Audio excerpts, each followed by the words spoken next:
வெயில் டைமில் வந்து முடிஞ்ச அளவுக்கு சிம்பிளாக சாப்பிட்டாலுமே கொஞ்சம் நல்லா இருக்குது அப்படின்ற மாதிரி தோணுது.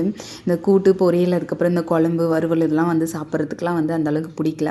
ஏதாச்சும் சிம்பிளாக எதனா ஒன்று செஞ்சிடணும் அப்படின்ற மாதிரி இருந்தது. கோஸ் தான் வந்து பொரியல் பண்ணிகிட்ருக்கேன். கொஞ்சமாக எண்ணெய், கடுகு, வெங்காயம், பச்சை மிளகாய், கொஞ்சம் மெலிசாக கட் பண்ணி வச்ச வந்து கோஸ் வந்து கட் பண்ணிவிட்டு, கொஞ்சம் மஞ்சள் பொடி போட்டுட்டு, தேங்காய் துருவல் போட்டுட்டு, கொஞ்சம் ஆஃப் பாயிலில் வேக வச்சுட்டு எடுத்துட்டா சூப்பராக இருக்கும். இது வெறுமனே நம்ம சாப்பாடு போட்டு பிசைஞ்சு கூட சாப்பிட்லாம். தக்காளி தொக்கு வைக்கலான்ற மாதிரி தான் பிளான் பண்ணேன்.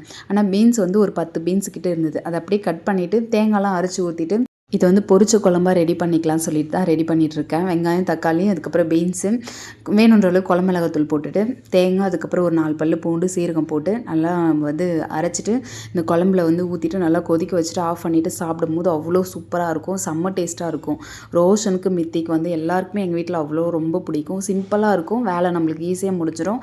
சாப்பிட்றதுக்கு வந்து கொஞ்சம் நல்லா டிஃப்ரெண்ட்டான டேஸ்ட்டில் இருக்கும். லஞ்ச் வந்து ரொம்ப சிம்பிளாக முடிச்சுட்டு தயிர் வச்சு சாப்பிட்டு முடிச்சாச்சு.